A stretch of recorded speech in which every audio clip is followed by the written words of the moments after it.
Hey guys, this is Project 8, and so I'm just gonna number it off, and that's how it's gonna go from there. So yeah, number one, Max took the exhibition from Hell.com, and he said that it wasn't copyright on the internet because things are easily manipulated. You take the original, you change it up a little bit to your interpretation, and there's no copyright there because it's modified. And so they didn't believe that there was any malicious intent because Matthews and the other party at Health.com, they both got really good traffic flow to the website and a good media attention. So publicity was actually pretty good for them. So second one is hacktivism. It is done without the intentions and desire for net art, whereas Matthews, he does have the intentions for net art. And what I mean by that is like the hacktivism, they kind of have the money involved. They're like, oh, let's do it for money. Let's charge people to see this. And Matthews see it as, oh, well, why would you want to charge people to see art? Because art should be just naturally enjoyed. So Matthews would like take it and then change the work a little bit. And he didn't want to like prove a political point or anything, but I guess it kind of spiraled that way. But in Franco's defense, he said that they weren't, Hell.com wasn't charging anybody at the time that he took this stuff. So, yeah. Number three, it was actually pretty funny to me because I thought, like, how are you gonna prove a point by putting a gigantic Nike swoosh symbol in the middle of like the town square?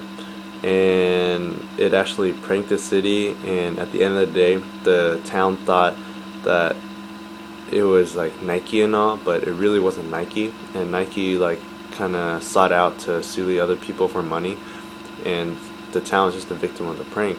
But it was trying to show how like corporations can just buy things and just do what they want, and would go out and tarnish like historical aspects of things. Like the town square was a historical place for the townspeople, but they put the Nike symbol there in order just to prove a point to make money, but it wasn't really Nike at all. And that's the point that they were trying to prove with the Nike ground and all that. So number four is Second Life one. Second Life avatars are just moving portraits because they represent the person and what they want to do and be. Like for example, you can be like a car, a dog, or a rocket ship, or whatever the crap you want, and that's just literally a second life. You get to pick and do what you want. But some people don't want to. Like there was a girl in the lecture that we had the other day. She was in a wheelchair, and she wanted that wheelchair aspect to be with her in the second life, and they didn't want to change anything up. So it's just how you want to portray yourself. That's what Second Life really is. And yeah. Number five, the synthetic performances. Okay, so synthetic performances is just like a reenactment of past art. So you have a performance artist, and they do a performance, and you just try to reenact it and change it up a little bit. But this causes a concern for the artist because like you can put it on the virtual world, and basically the script will just run, and I don't know how to say it. It's like the avatar does as it's told.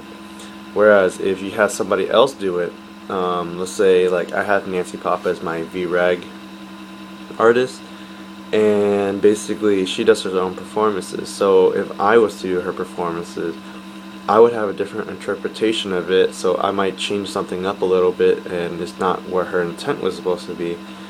And then whoever is viewing what I'm doing is going to have a different interpretation of what I'm doing, which is completely off from what she's doing. So it's basically playing a little game of telephone with art. And yeah, telephone game is just you whisper something in someone's ear and it keeps going down the line. So for those that you don't know what that is. Okay, so number six, it's alright.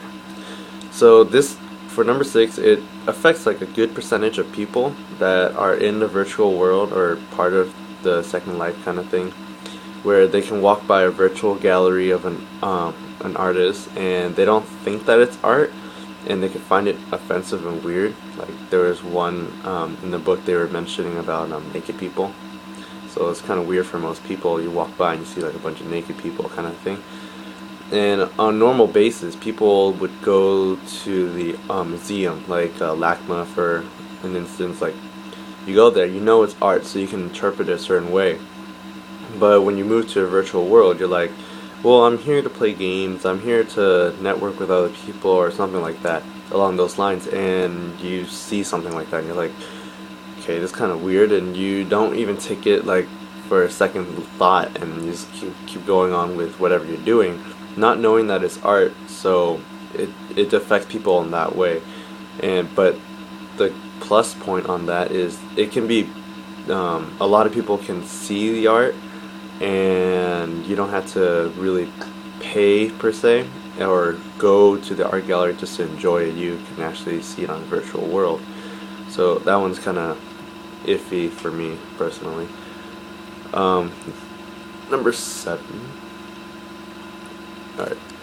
So basically, Max's art, his main point kind of is just like, you take a piece and change the perspective on it, and it really isn't the original, because he re-represented it, whatever the art piece was, and that kind of goes along with the main theme of what he does. And there's really no original, because as long as you have the original, it's only kept with the artist and on the internet as a copy.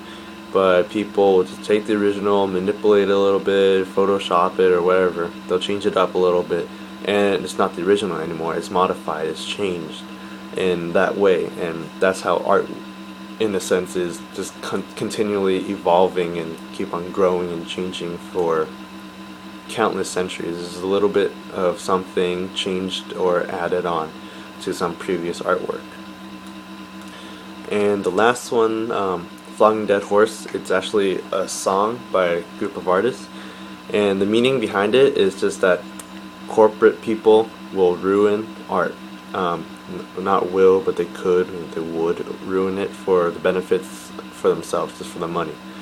The artist for the song and the band actually left when it was released. They kind of broken up and all, but the manager and the designer are still there. And I like and agree that what Franco said about the manager and the designer, because like the manager really ruins the art, where because they'll see the song, they put the CD together, and they're like, whoa, this is not going to be good for money, so you're going to go back, tweak this, change it up, and you're not going to get much of the originality of what the artist wanted to portray and the meaning behind all that, because the manager wanted to change it up just because he wanted to sell.